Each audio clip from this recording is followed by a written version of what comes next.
Hello, everybody. I'm Joshua Dickey. I am the author of A Patriot's Journey, Forging Hope. A little bit about me is I am a father of three daughters, ages 17, 13, and 8. I have a wife, and I've been married for almost 18 years. Um, for education-wise, I have a bachelor's degree in occupational education with a specialization in historical studies, which fancy way of saying it's history. And I also have a degree in information management technology. I'm medically retired from the Air Force after 15 years. I was the United States Air Force TAC member as a JTAC. I did 3 tours to Afghanistan, 2 to Iraq, and while over there I sustained a couple TBIs and PTSD pretty severely.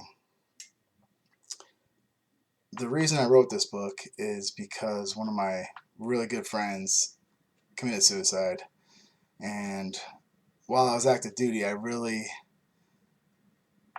didn't spend a lot of time dwelling on it because you're just worried about the mission. But after I got out and started hearing more and more about this 22 a day, and then thinking about my friend, I realized that that's just heartbreaking. That's just too many.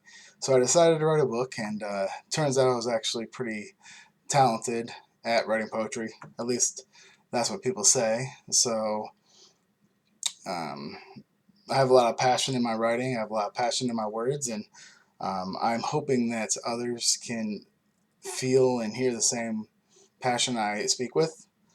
I am not politically correct. I am raw. I can be at times maybe vulgar without really realizing it. So I apologize now if I offend anybody. Um, what will deem this book a success is if it saves just one person's life. I don't have to go out there and sell 1 million copies. I'm not about that. I wanted to help people. That's the first and foremost priority. And I'm making this YouTube channel, so I'm gonna start reading this book for just people to get on there when they're surfing their phones and they're like, oh man, hey, did you hear about this dude that's uh, writing poetry? And through his words I can hear how he's dealing with his PTSD or his TBIs or some family issues that he's been hiding from other people, but very vocal, you know, within his own communities or veteran communities like my Combat Vets Motorcycle Association or um, my Pointman help support groups. But there's a lot of benefits to this as well. I'm able to, you know, um, get my feelings and emotions out. So it's very much a therapeutic tool I use. I hope you guys enjoy listening to what I'm about to start reading. Um, but I am going to just start at the beginning from the dedication, um, and then just proceed on through, and I'll just read a couple of poems and a couple of my thoughts, and hopefully you guys will feel like interacting with me and discussing it. So I'll leave my email address that I've made specifically for this type of interaction, and each day I'm actually going to read more and more poems, so that way um, hopefully this just keeps getting expanded upon and I get a little more comfortable in front of this video camera. But anyways, this dedication.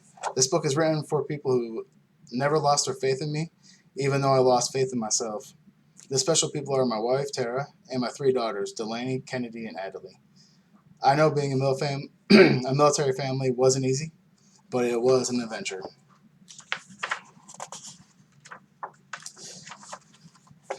The purpose behind writing this book was to reach people like me. Far too often, veterans, active duty, will isolate themselves because they don't want to be judged or they don't want to deal with verbal abuse that is going to be coming their way. I'm not the smartest guy, but I know enough to realize that to do something different is the only way to get out of the cycle you're in. Going to therapy is fine, but finding other support groups like Pointman or Combat Vets Motorcycle Association was where I was able to see real growth. It's a judge-free place, and just people are there to listen to you. And if you want help, well, there's plenty of the old-timers there that would just love to listen and give advice. This book is written perfectly imperfect. There will be fragmented sentences, no punctuation, run-on phrases, things that may not make sense, but that's why it's perfect. I have to learn that everything in life will be perfect. But as I try my best, that should be good enough. Well, I tried my best, so this is me, flaws and all. There are many true experiences, so I hope people can learn from my pain and how to solve similar issues like these. In life, you can't hit a backspace button. You can't undo what you did. So while I was writing this and people were asking me, oh, who's going to edit it? Who's going to do this? And my answer to them was nobody. I'm going to keep it as I wrote it. I want you guys to feel what I was going through, and they're like, aren't you going to be embarrassed because you're misspelling words or you did this, that, and the other thing? And I was like, no, I'm not going to be embarrassed, actually. Like I said, I can't backspace my life of the things that I've did. So why should my writing be any different? Just to cover it up to look smarter than I really am? No. Man, this book is me, flaws and all. So let's get on with it. Let's get to the first poem. The first poem is actually called Let Go. Faking feelings I share, faking happiness, but I don't care. I just fake things that people see so that they won't try to bother me. I don't do drugs or like to drink because I overreact before I think. My kids treat me like I treat them. Their broken hearts are hard to mend. I want to be a great example, but over their feelings I do trample. Dad, we love you. Our love is a gift. Stop pushing us away and trying to cause a rift. We hope you're able to make a plan. You will see. We will learn to understand. We will know you could take a hit, but will refuse to let go. This is going to be helping more than you'll ever know. Don't ever find a guy that acts just like me. There are too many hidden problems that you'll never see.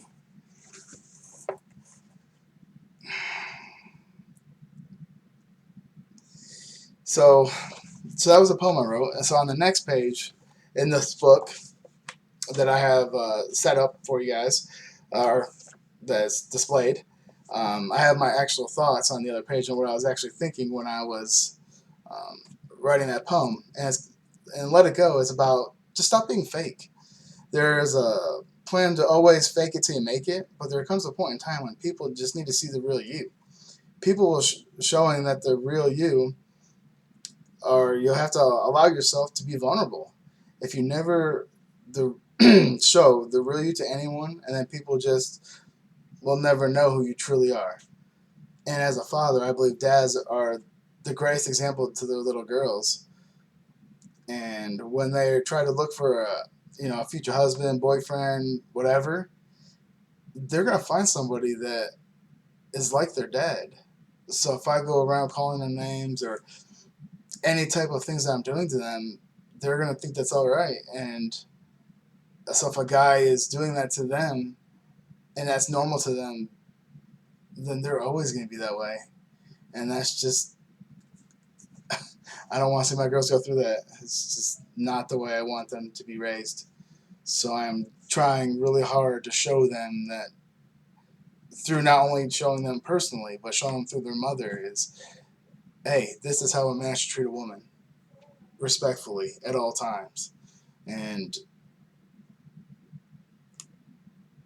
life's tough. I'm not going to make excuses. I'm guilty of doing a lot of bad things, and I could easily blame anything, but I'm not going to. Personal responsibility is key to trying to get better in life, and I take personal responsibility in the actions I have when I sit there and I just snap and call them names, and then at the time I don't really think about the actions that are going on or the negative example I'm setting my kids.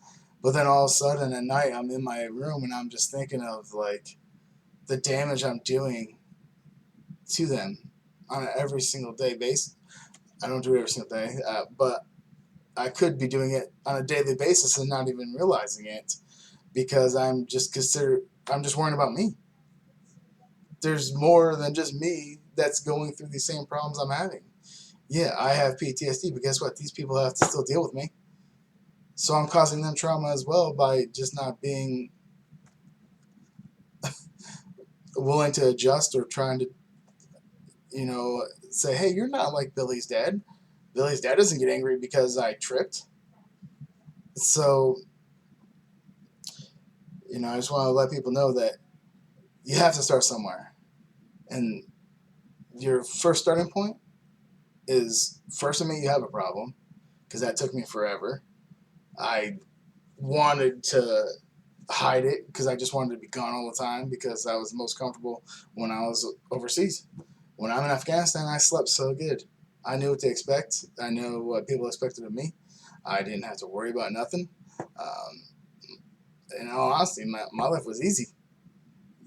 Wake up, people try to kill you, you kill them, rinse, repeat. Simple. I come home, take your kids here, take your kids there, people driving everywhere, people yelling, people just doing all these things, and everything's random, and no one has any type of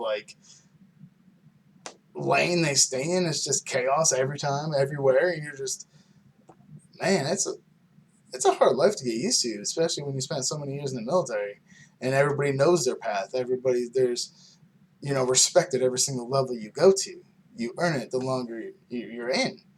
And just as a civilian, you don't. Just like these, for lack of a better word, these punk kids just think they can do whatever they want, because they've never been punched in the mouth for talking too much. And that's one thing I have to get used to is like, hey, this, you can't be doing that. You gotta look the other way in a lot of these things, because you don't want to go to jail. Same the military, you can't just smack somebody and then just look the other way. But yeah, be real, be vulnerable, find a grounding, find your rock. Um, my wife is mine. Yes, I argue with her. Yes, I try to deny it. Yes, I try to say she's full of it all the time. But at the end of the day, she only says stuff to me that she knows I'll care about. And then when I can actually think correctly, and then I realize I messed up. And you have to apologize for what you did. And I even asked her one time, I said, hey, if I keep apologizing over and over and over again for the same thing, aren't you just going to think I'm full of it? Why will you believe me I'm sorry this time? Because I've already said I'm sorry 500 other times. And she was just kind of like, do you mean it? Yes. Well, as long as you keep meaning it, then I will keep forgiving you for it. Just try harder not to do it. And as you can see, she's a much bigger person than I am. I am not that forgiving.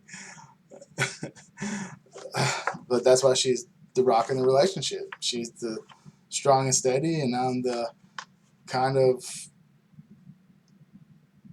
trying not to be the hot-headed, get stuff done now, make no excuses. All right, so I'll read one more poem for tonight, and then I'll post it on YouTube, and hopefully you guys hit me up with some questions, and we'll go from there. So this poem is actually called Coward.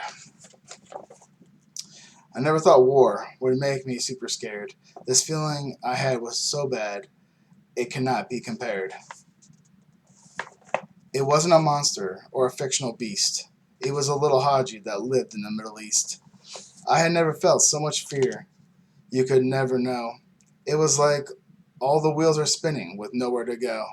I couldn't tell you how much time the gunfire did last.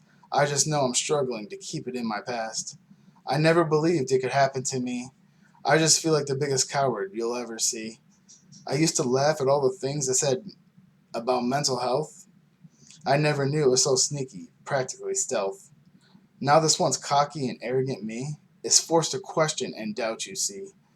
I never feel right and always think I'm wrong. I am so lost, who knows where I belong. I don't feel like a man because they made me cower. My outlook on life now is actually sour. I don't know if I would become scared again and cower or run. I don't know what my actions would be, but hand me a gun. And this is took place I was in Afghanistan. My last tour was 2011, and in October, November time frame. I'm just about to go home. I got about 3 more weeks. Started getting complacent. We started doing these just HVI grabs that were just pretty simple. You just go out there and just snatch them up, grab them, easy, good to go. And combat cameraman decided to keep asking me, "Hey, can I come out with you guys?" And I'm just like, "No, man, we just grab these dudes and go." And so after like a month of him asking me, I finally said, "Fine, dude, you can come out with us." So he days out with us. I had some aircraft on station. I'm showing him some of my equipment. And then all of a sudden, this RPG goes flying by us. And he's like, "What's that?" And I was like, "Oh, that's not good." And then he was so giddy because of all this stuff going down and watching AK rounds. And he was just like, "Man, what is going on?"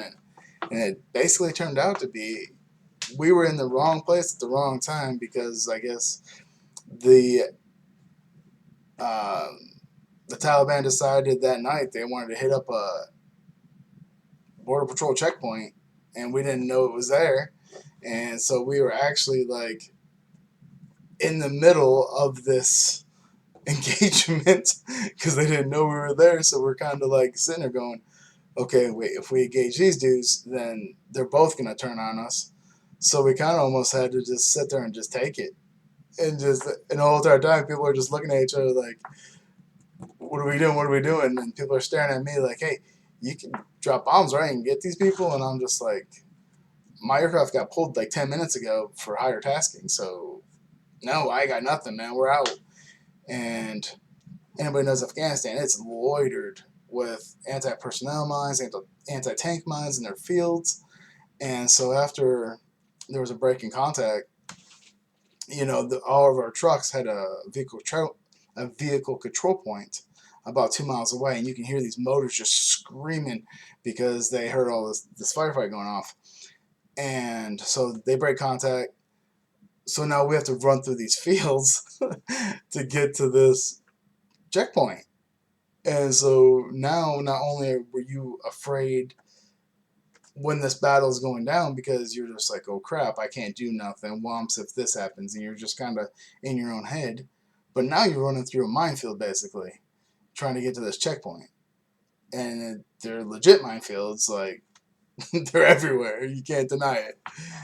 And so you get there, everybody's like amped, and everybody's in the checkpoint, and all of a sudden the little Afghanis that are there are just like popping off rounds on accident because they're still like jacked from like the stuff that just happened. And all of a sudden your like team lead's like, "Hey, guess what? We're gonna do a movement to contact now." And you're like, "Oh man, freaking joy! Yay, let's go have fun." Back through the minefield again, basically through these fields, and see if these guys are still around to shoot at you some more. And but I wasn't ready for it. I was, for some reason, I was already there for 11 months, and I figured, hey, nothing's gonna really go down. It was a quick mission, take 5 hours, because you had a bunch of stuff you had to do prior. But man, that messed me up. It messed me up for a long time. I mean, I'm still kind of just dealing with those the ramifications of my own actions of not being prepared. And then it's not so much not being prepared. It's more like the actions I had could have took me away from my wife and kids because I decided not to stay alert. And I think that's what affects me the most. Is that if I would have just went off and say you die in a firefight and you're prepared for everything, then it's all good because you're ready. But when you're not ready, you got to live with that, and that's not easy for anybody.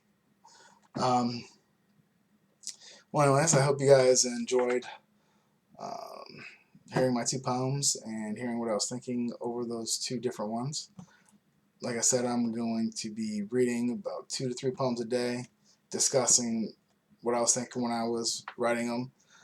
And then if anybody has any questions about anything, feel free to write in the email that I'm going to put on my YouTube. And just look forward to hearing from you guys. All right, have a good night.